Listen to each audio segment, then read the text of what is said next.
Halo kawan Lunas, kembali lagi di Lunas Talk, ruang tumbuh UMKM. Nah, di era digital sekarang, jualan bukan produk bagus, tapi juga soal bagaimana produk itu diceritakan. Nah, hari ini kita akan bahas materi yang sangat penting dan juga menarik nih. Satu strategi yang sedang naik daun dan bisa jadi peluang besar bagi UMKM, yaitu affiliate marketing berbasis konten. Dan tentunya hari ini saya tidak sendirian, saya bersama orang yang sudah berpengalaman dan sudah terjun sangat lama dalam dunia affiliate. Selamat datang Mbak Eva, selamat sore. Selamat sore juga Devina, apa kabarnya nih hari Baik ini? nih, Mbak Eva apa kabar? Sehat-sehat. Baik ya Mbak. Nah, Mbak Eva ini adalah seorang affiliate yang sudah terjun di dalam dunia affiliate konten nih. Kalau boleh tahu nih Mbak, udah berapa lama sih terjun di dalam affiliate konten itu? Affiliate-nya udah 2 tahun. Oh, 2 tahun. Konten kreatornya dari tahun 2020, berarti jalan ke 4 tahun ya, 4 tahunan lah. Wow, berarti udah tahu ya seluk-beluknya di dalam dunia affiliate konten itu gimana? Lumayan. Oke Mbak. Nah, banyak UMKM nih Mbak yang masih mengira affiliate itu hanya untuk brand besar. Menurut Mbak Eva sendiri, sebenarnya seberapa besar sih peluang affiliate untuk pelaku UMKM lokal nih Mbak? Oke, untuk UMKM, affiliate atau sistem afiliasi itu penting banget. Dari data yang aku baca tadi pagi aja ada 64 UMKM di Indonesia ya. Nah itu peluangnya kan belum banyak yang sistem afiliasi dipakai di seller, terutama UMKM. Nah ini peluang banget loh, karena belum banyak. Jadi pas banget mulain dari sekarang gitu loh deh. Karena belum banyak. Jadi gitu. Saingannya masih sedikit gitu ya Mbak? Saingannya masih sedikit. Jadi kalau saingannya dikit kan otomatis peluangnya lebih besar ya. Gitu. Oke. Nah, pada kesempatan hari ini kita akan mengupas tuntas mengenai affiliate konten. Nah Mbak, banyak pelaku UMKM yang masih belum tahu apa sebenarnya affiliate konten itu. Kalau dijelaskan secara sederhana nih Mbak, apa sih affiliate marketing versi UMKM dan apa bedanya reseller dan juga endorse? Berarti 3 ya? Ya. Affiliate itu apa? Endorse lalu reseller. Bedanya sih apa? Beda. Ini ketiganya ini beda banget. Affiliate itu adalah jualin produk orang lain melalui video yang kita sematkan link kita. Jika terjadi penjualan, kita dapat komisi. Jadi istilah cepatnya sales lah ya. Oh iya. Ya, afiliator itu orangnya. Jadinya affiliate itu kegiatannya, afiliator itu orangnya. Kalau endorse itu afiliator yang dibayar, dikasih produk untuk nge-review produk dari seller. Jadi beda lagi. Terus seller yang jualan, seller itu yang jual produknya. Jadi 3 ini ya emang saudara ya. Iya saudara tapi maknanya berbeda ya, gitu ya okay. Mbak. Gimana udah jelas belum? Oke, udah. Nah Mbak Eva ini kan udah 4 tahun ya terjun dalam dunia affiliate. Dari tahun 2000 berapa Mbak tadi? Dari 2020 untuk konten kreatornya. Nah dari pengalaman Mbak Eva nih, kendala apa sih yang paling sering dialami UMKM saat mencoba masuk ke dalam sistem affiliate? Kendala apa sih yang paling Kendala UMKM masuk jadi affiliate. Kendalanya tuh gaptek.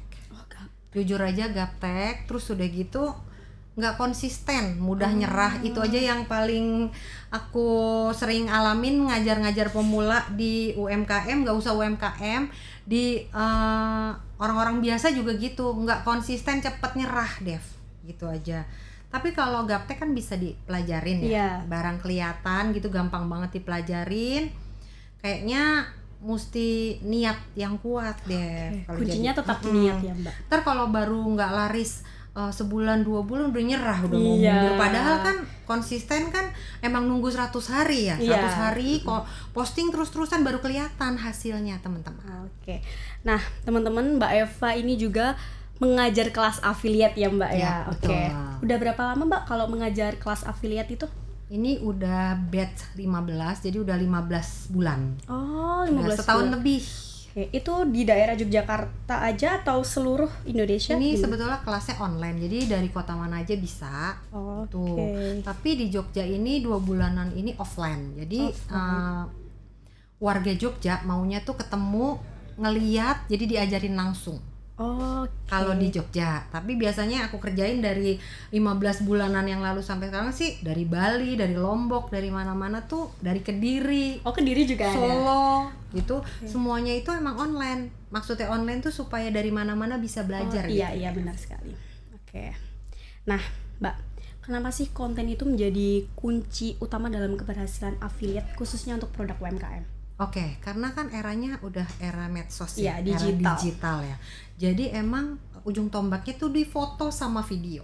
Dari mana lagi? Mungkin kalau kita offline kita bisa ngerayu pembeli gitu. Tapi kalau di dunia online semuanya tuh lewat video, lewat gambar yang bagus, lighting yang cerah, before afternya jelas, keterangannya mudah dipahamin itu.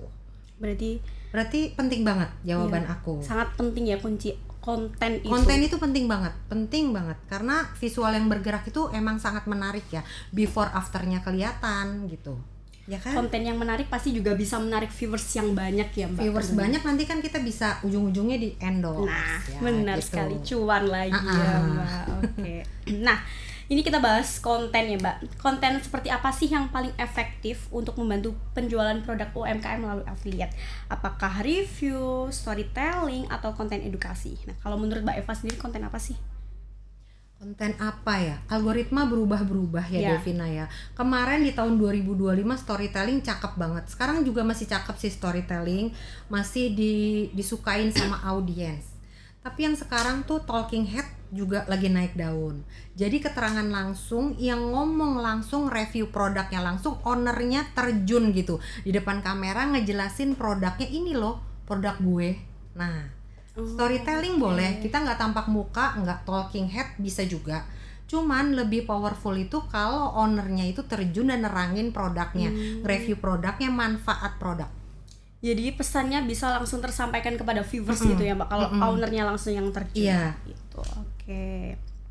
Nah, Mbak, apakah UMKM itu harus selalu menunggu kreator atau justru bisa menyiapkan konten dasar agar affiliate lebih mudah mempromosikan produknya? Ya, kalau untuk seller ya ini ya, seller atau UMKM harus bisa konten apa enggak? Harus. Pertama untuk ngurangin budget yang buat bayar kreator. Kita kan buat bayar budget buat bayar konten kreator besar atau kecil-kecilan pun lumayan ya, ratus-ratusan, 200, 300. Tapi kalau kita bisa nge-review sendiri kan lumayan tuh, neken budget untuk biaya yang gitu-gitu gitu. Menurut aku bisa ngonten itu tadi, ownernya ngonten itu tuh lebih powerful. Jadi kita nggak butuh budget yang tinggi ya, Mbak, untuk bikin. Soalnya kan banyak yang mengira kalau kita affiliate, masih banyak orang yang belum paham kalau kita tuh harus mengeluarkan budget yang tinggi nih. Nah, mereka tuh menganggapnya kayak kita mengendorse artis-artis besar. Nah, gitu kan kita tentunya butuh budget yang tinggi ya, Mbak. Jadi ini kalau affiliate itu sebenarnya kita nggak butuh budget yang tinggi kan, asal kita niat dan juga bikin konten setiap hari. Jadi ya, ini masukan aja ya untuk semua, Devina juga ya. Jadi kalau endorse selebgram atau artis itu kan biayanya gede. Pertama kita kalau ada budgetnya ya bagus ya, Dev ya. Cuman kalau nggak ada, selebgram kecil-kecilan atau kreator-kreator yang udah followernya di atas 20k itu juga nggak apa-apa, tapi dibikin aja dalam 1 bulan itu 2 kali aja. 2 kali aja untuk endorse nanti kitanya yang harian kita aja gitu. Nah, itu menurut aku lebih, yang penting kontennya tuh konsisten, upload terus tiap hari, dibikin satu tiap hari, slide foto dan video, tapi juga ditambahin keterangan produk juga, itu bagus. Sematin keranjang, kalau di Shopee ya keranjang oranye, atau di TikTok ya keranjang kuning, atau di Instagram ada juga keranjang, YouTube, Facebook juga udah ada keranjangnya, bekerjasama sama Shopee. Oke. Jadi emang intinya itu kita harus konsisten ya. Harus banget konsisten. Karena kalau kita nggak konsisten ya gimana konten kita bisa nyampe ke orang lain gitu ya. Kalau kita jarang-jarang gitu uploadnya ya gimana? Nah itu Mbak, kan masih banyak orang yang kayak upload cuma seminggu sekali. Ya seminggu ya 2 kali lah maksimal. Jangan. Kalau konten itu kayaknya seminggu sekali aja sepi banget ya harusnya. Algoritmanya nggak kebaca ya. Sehari 1 aja sepi. Harusnya yang untuk pemula tuh boleh 2 dibikin pagi sama sore atau siang menuju ke malam itu cakep kayak gitu. Berarti sebaiknya kita kayak bikin jadwal ya Mbak, kalau misal hari bikin ini tabel kita ya content planner nih Mbak. Ditempel biar nggak lupa, oh iya ini mau nge-review produk, ini mau slide foto dan video, diimbuhin keterangan ya, jangan foto-foto sama lagu yang lagi trending, itu juga cakep juga, atau transisi atau efek-efek yang lagi ngehit boleh. Nah, kalau Mbak Eva sendiri nih, kan Mbak Eva kan seorang affiliate konten nih. Mbak Eva sendiri tuh sehari tuh bisa berapa video Mbak yang diupload? Aku kalau karena banyak ya, iya. Ini ada di TikTok, ada di Shopee. Bisa di-spill Mbak apa sosial medianya biar teman-teman bisa tahu nih, untuk biar TikTok, bisa menginspirasi. Untuk TikTok ya Daily with Eva sama jalanbareng.eva. Instagramnya juga jalanbareng.eva. Oke. Terus Berarti beda-beda ya Mbak itu semua? Beda, jadi affiliate itu ada affiliate travel kayak hotel, nge-review restoran. Kayak gitu juga affiliate. Sekarang kan banyak banget, makanya enak banget jadi afiliator, tinggal makan sambil nge-review restonya, nge-review hotelnya, udah kita sematkan. Ibaratnya kita taruh keranjang gitu di situ, atau kita tag lokasi. Kalau untuk hotel ya kita tag lokasi, udah enak banget tuh. Ntar kalau ada orang yang check out melalui tag lokasi itu, kita dapat komisi. Itu untuk yang affiliate travel ya, yang ada di TikTok. Oke Mbak. Selanjutnya, apa kesalahan paling sering UMKM lakukan saat bekerja dengan affiliate, terutama dari sisi konten dan komunikasi? Kadang orang mau ngomong di kamera kayak begini kan rikuh ya untuk pertama-tama. Konten tuh emang dibilang susah ya, susah juga, nggak biasa depan kamera, dredeg lah, takut. Mungkin kalau kayak yang udah sering di sini kamera, di sini lighting, sana sini udah biasa, enak-enak aja. Nah itu problem untuk awal-awal ngonten produknya sendiri. Ngomong di depan kamera belum terbiasa, tapi latihan aja terus, nanti juga biasa. Nge-review yang jelas, jadi produknya tuh kayak dibikin narasi yang bener gitu. Storytellingnya juga gitu, dibikin narasi dulu, baru kita jual lewat cerita produk-produk itu supaya orang nyampe gitu pesennya atau promonya atau diskonnya atau apanya, keunggulan dari produk UMKM itu lewat cerita gitu nyeritainnya. Itu lebih cakep sih menurut aku. Coba nih Mbak Eva kasih tips dan trik kepada teman-teman UMKM nih, gimana sih caranya biar kita pede ngomong di depan kamera? Kan buat konten kan kita harus pede ngomong di depan kamera ya Mbak. Sebagai seorang afiliator konten nih, tips dan triknya apa nih kira-kira? Triknya, kalau aku tuh kamera tuh aku nggak anggap kamera ya, udah aku anggap kayak ngomong sama orang aja kayak gitu. Di depan kamera untuk para UMKM itu emang agak ribet, belibet kalau nggak biasa. Menurut aku sih dilatih aja, karena yang terbiasa tuh akhirnya jadi biasa gitu ya. Yang tiap hari dilakuin itu akhirnya jadi terbiasa. Nge-review produk misalnya kacamata ini misalnya. Coba kasih gitu. Contoh ya. Nih guys, tips dan trik dari Mbak Eva, seorang affiliate konten nih. Jadi kameranya itu anggap aja orang, kita lagi ngomong sama orang. Kayak aku ngomong sama Devina gini, oke teman-teman, aku dapat kacamata ini cuman 20 ribuan aja. Udah gitu bentuknya gede, jadi nutupin pas kita naik motor loh. Harga cuman 20 ribuan, tapi manfaatnya banyak banget. Terus nggak terlalu hitam gitu, murah, cakep, awet. Yuk cek di keranjang aku. Nah udah gitu aja. Berarti kita harus pede ya. Terus udah gitu 15 detik aja cukup loh untuk pemula, nggak usah lama-lama. Ntar orang juga nyekrol lamaan.